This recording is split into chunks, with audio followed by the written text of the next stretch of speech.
कक्षा 9 हिंदी क्षितिज भाग 1। आज हम जाबिर हुसैन के विषय में पढ़ेंगे के द्वारा लिखी गई जो ये एक संस्मरण है, सांवले सपनों की याद। ठीक है, सांवले सपनों की याद, जिसमें इन्होंने सालिम अली के विषय में लिखा है कि उनके व्यक्तित्व क्या था और उन्होंने अपने जीवन में क्या क्या किया। पहले जाबिर हुसैन का जीवन परिचय हम लोग जान लें। जाबिर हुसैन का जन्म 1945 में गांव नुनही, राजगीर, जिला नालंदा, बिहार में हुआ था। वे अंग्रेजी भाषा एवं साहित्य के प्राध्यापक रहे। सक्रिय राजनीति में भाग लेते 1977 में मुंगेर से बिहार विधानसभा के सदस्य निर्वाचित हुए और मंत्री बने। सन 1995 से बिहार विधान परिषद के सभापति हैं। जाबिर हुसैन हिंदी, उर्दू और अंग्रेजी तीनों भाषाओं में समान अधिकार के साथ लेखन करते रहे, हिंदी, उर्दू और अंग्रेजी। इनकी हिंदी रचनाओं में जो आगे है, डोला बीबी का मज़ार, अतीत का चेहरा, लोगा और एक नदी रेत भरी प्रमुख है। अपने लंबे राजनीतिक सामाजिक जीवन के अनुभवों में उपस्थित आम आदमी के संघर्षों को उन्होंने अपने साहित्य में प्रकट किया। संघर्षरत आम आदमी और विशिष्ट व्यक्तित्वों पर लिखी गई उनकी डायरियां चर्चित, प्रशंसित हुई। जाबिर हुसैन ने डायरी विधा में एक अभिनव प्रयोग किया जो अपनी प्रस्तुति शैली और शिल्प में नवीन है।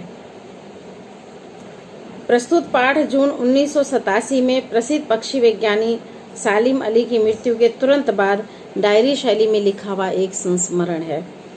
सालिम अली की मृत्यु से उत्पन्न दुख और अवसाद को लेखक ने सांवले सपने की याद के रूप में व्यक्त किया है। सालिम अली का स्मरण लिखते हुए लेखक ने उनके व्यक्ति चित्र को प्रस्तुत किया है। यहाँ भाषा की रवानी और अभिव्यक्ति की शैली दिल को छू जाती है। सालिम अली जो एक पक्षीविद थे, यानी पक्षियों के विषय में जानकारी रखने वाले, जिन्होंने पक्षियों को नज़दीक से देखा, जाना और समझा, और उन्होंने ये भी बताया कि पक्षी अपने प्राकृतिक रूप में कितने सुंदर और अच्छे लगते हैं। सांवले सपने की याद। सुनहले परिंदों के खूबसूरत पंखों पर सवार सांवले सपनों का एक हुजूम मौत की खामोश वादी की तरफ अग्रसर है। कोई रोक टोक सके ऐसा कहाँ संभव है।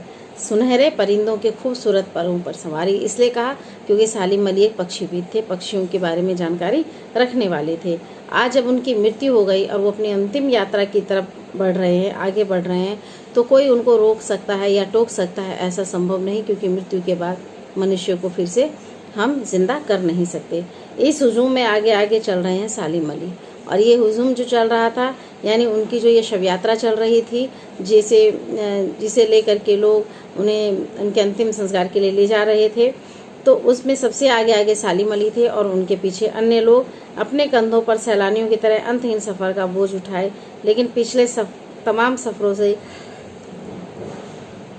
ये सफ़र भिन्न है, अलग है। भीड़ भाड़ की ज़िंदगी और तनाव के माहौल से सालिम अली का यह आखिरी पलायन, और भीड़ भाड़ वाली ज़िंदगी जो उन्हें कभी रास नहीं आई, उससे इनका ये अंतिम पलायन था। यानी अब वो लौट करके फिर इस दुनिया में आने वाले नहीं थे, और वे उसी प्राकृतिक पक्षी की तरह विलीन हो रहे थे जो अपनी ज़िंदगी का आखिरी गाना गा करके मौत की गोद में जा करके बस जाता है। तब उस समय में वो अपने जिस्म की हरारत और दिल की धड़कन देकर भी उसे लौटाना चाहे तो वह पक्षी अपने सपनों के गीत दोबारा कैसे गा सकता है।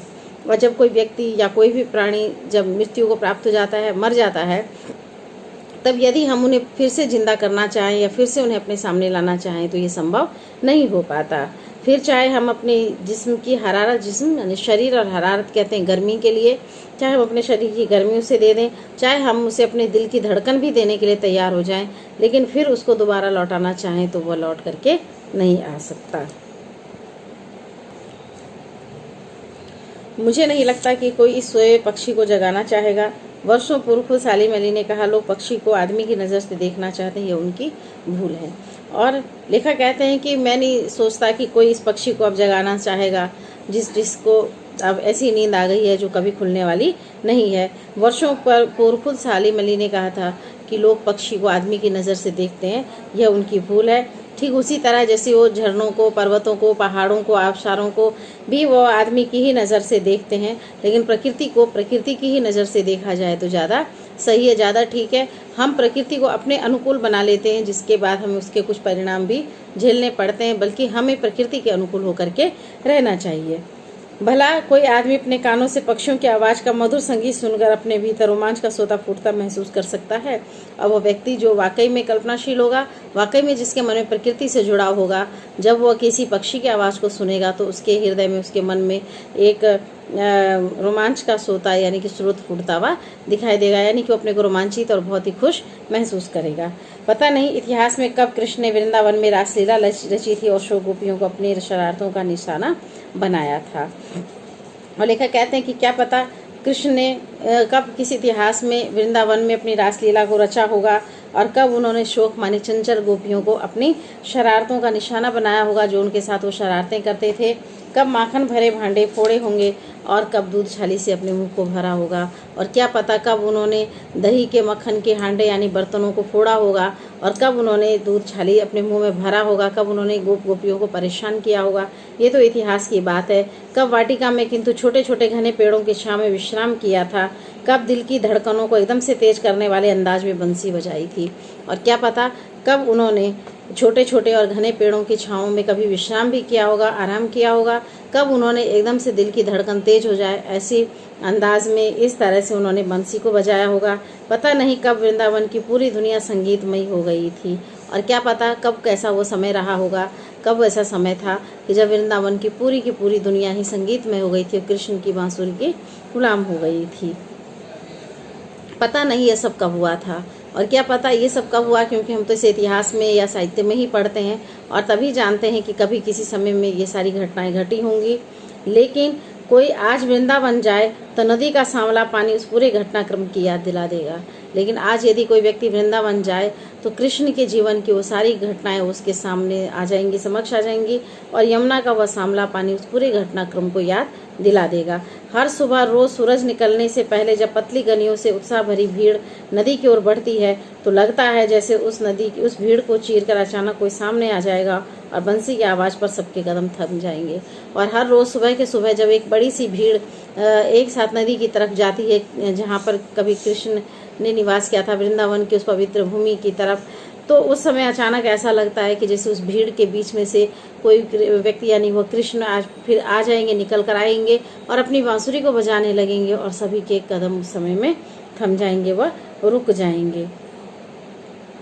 हर शाम सूरज ढलने से पहले जब वाटिका का माली सैलानी को हिदायत देता है तो वैसे बस कुछ क्षणों में वह कहीं से आ टपकेगा और संगीत का जादू वाटिका के पूरे माहौल में छा जाएगा। और कहते हैं लेखक कि जिस समय वाटिका का जो माली है वो सैलानियों को हिदायत देता रहता है कि उन्हें क्या करना है और क्या नहीं करना है, उस समय में ऐसा लगता है कि जैसे कहीं से वह निकल करके आ जाए, यानी वो कृष्ण कहीं से आ जाए और फिर वह बांसुरी बजाने लगे और उनके बांसुरी का से पूरा माहौल ही संगीतमय हो जाए। वृंदावन कृष्ण की बांसुरी के जादू से खाली हुआ है क्या? और आज तक भी वृंदावन कृष्ण के उस बांसुरी की जादू से खाली नहीं हुआ जो आज से कई हजार साल पहले कृष्ण ने वहाँ पर बजाई होगी। मिथकों की दुनिया में इस सवाल का जवाब तलाश करने से पहले एक नज़र कमजोर काया वाले उस व्यक्ति पर डाल लिया जाए जिसे हम सालिम अली के नाम से जानते हैं। और कहते हैं कि मिथकों की उस दुनिया में इस सवाल का जवाब हम तलाशें।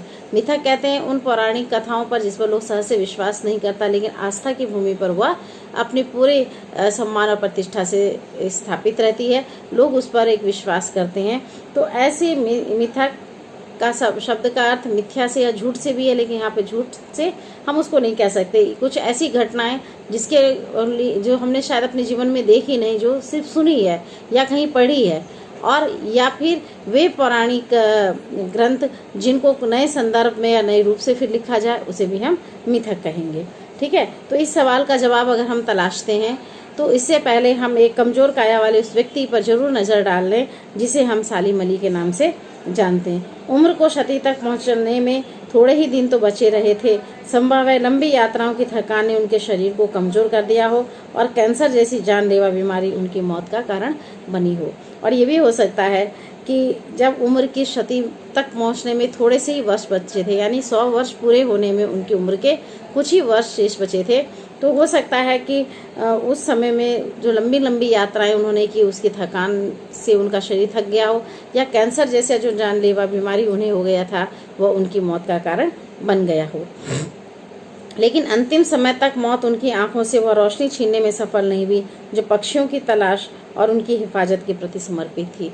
लेकिन मृत्यु के अंतिम क्षणों तक भी उन्होंने पक्षियों के प्रति जो उनका समर्पण भाव था वह कम नहीं हुआ था, और